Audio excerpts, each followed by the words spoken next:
धनतेरस के पर्व पर सजे हुए बाजार, घर में लाओ आज कुछ नए नए उपहार। झालर दीपों से सजे आज सभी के गेहे, मन के नभ से आज तो बरसे मधुरिम नेहे। नमस्कार, धनतेरस की आप सभी को बहुत बहुत शुभकामनाएं। मैं हूं आपके साथ अस्मिता दुबे। धनतेरस से दिवाली के उत्सव की शुरुआत होती है और धनतेरस का दिन बेहद ही खास होता है। दिवाली के दिन मां लक्ष्मी के आशीर्वाद पाने से पहले धनतेरस पर भगवान धनवंतरी और भगवान कुबेर को प्रसन्न करना ज़रूरी है और इसीलिए ये दिन बहुत खास होता है। और इसी के साथ ही धनतेरस को कैसे खास बनाना है ये भी महत्वपूर्ण हो जाता है जानना, क्योंकि 19 साल बाद धनतेरस पर बन रहा है अद्भुत संयोग जो आपको रखेगा सेहतमंद और करेगा माला माल। तो कैसे भगवान धनवंतरी और भगवान कुबेर की पूजा करना है ये बताने के लिए हमारे साथ हैं पंडित राजकुमार शास्त्री जी। पंडित जी नमस्कार और आपका बहुत बहुत स्वागत है और साथ ही आपको धनतेरस की बहुत बहुत शुभकामनाएं। आपको भी शुभकामनाएं। तो पंडित जी, क्योंकि धनतेरस बहुत ज़्यादा खास हो जाता है और इसके साथ ही दिवाली की शुरुआत होती है, तो ये भी जानना सबसे ज़्यादा महत्वपूर्ण होता है सबसे पहले कि आखिर धनतेरस कितना खास है, इसका क्या महत्व है और क्या कुछ संयोग है इस बार के धनतेरस को लेकर।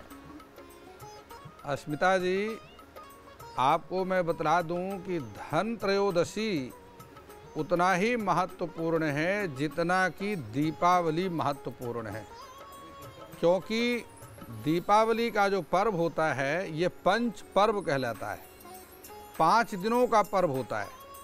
और दीपावली का पर्व धन त्रयोदशी से आरंभ होता है। धन त्रयोदशी का 2 संबंध हैं, एक संबंध धनवंतरी जी के साथ में है और दूसरा धनाध्यक्ष भगवती महालक्ष्मी के धन मैनेजर कुबेर के साथ में है।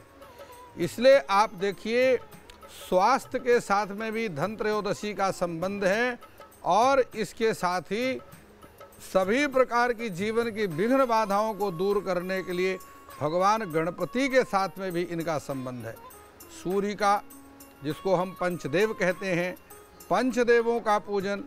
तो इस प्रकार से धन त्रयोदशी ऐसी तिथि है जो कार्तिक मास के कृष्ण पक्ष की त्रयोदशी के दिन से आरंभ होती है और 5 दिन तक यह पर्व चलता रहता है। जा करके भाई दूज को इस पर्व की समाप्ति होती है। जो धन त्रयोदशी का अखंड दीपक है दीपावली का, वह धन त्रयोदशी में ही जलाया जाता है और इसके साथ ही दीपावली की पूजन की सारी जो सामग्री है वह भी धन त्रयोदशी में ही खरीदी जाती है। स्त्रियों के लिए सुहाग की वस्तुएं धन त्रयोदशी में खरीदी जाती है, पूजा के बर्तन खरीदे जाते हैं। यहाँ तक भगवान लक्ष्मी गणेश जी का पूजन जो कि दीपावली में किया जाता है वह भी धन त्रयोदशी के दिन ही खरीद करके घर लाए जाते हैं। तो इस प्रकार से धन त्रयोदशी अपने आप में बहुत महत्वपूर्ण है। देखिए, स्वास्थ्य के लिए धनवंतरी जी का पूजन किया जाता है क्योंकि इनके हाथ में अमृत का कलश है। धनवंतरी आयुर्वेद के प्रवर्तक हैं और आयुर्वेद के प्रवर्तक होने के कारण उनका पूजन करने से आरोग्यता की प्राप्ति होती है। देखिए, यह उस समय की बात है जिस समय पृथ्वी में राजा बलि का शासन था और बलि ने अपनी शक्ति सेना को लेकर के देवताओं पर युद्ध करके और देवताओं को युद्ध में पराजित करके उनके स्वर्ग पर अपना अधिकार कर लिया। स्वर्ग पर अपना अधिकार करने के बाद देवता सभी त्राहिमाम करते हुए भगवान नारायण की शरण में पहुँचे। भगवान नारायण ने देवताओं को समझा करके कहा कि इस समय तुम्हें दैत्यों के साथ में मित्रता कर लेनी चाहिए। देवता और दैत्यों की मित्रता हो नहीं सकती क्योंकि दोनों के स्वभाव में अंतर है। उसके बाद भी देवता बहुत बुद्धिमान थे। भगवान श्री हरि नारायण की बात मानकर देवताओं ने दैत्यों के साथ में मित्रता कर ली और दैत्यों को साथ में लेकर के समुद्र का मंथन किया। समुद्र मंथन में 14 रत्न निकले। 14 रत्नों में सर्वप्रथम विष की उत्पत्ति हुई। भगवती लक्ष्मी भी वहीं से प्रकट हुई। पांचजन्य शंख, ऐरावत हाथी और सबसे अंत में अमृत कलश लेकर के धनवंतरी जी प्रकट हुए, जिसको इंद्र का पुत्र जयंत वहाँ से लेकर के भाग जाता है। वहाँ भगवान को मोहिनी अवतार धारण करना पड़ा। मोहिनी अवतार लेकर के भगवान ने अमृत देवताओं को पिला दिया और जो दैत्य हैं वह उस अमृत पान करने से वंचित रह गए। देवदानव युद्ध में देवताओं ने अमृत पान कर लिया था, तथापि शक्ति दैत्यों के पास अधिक थी।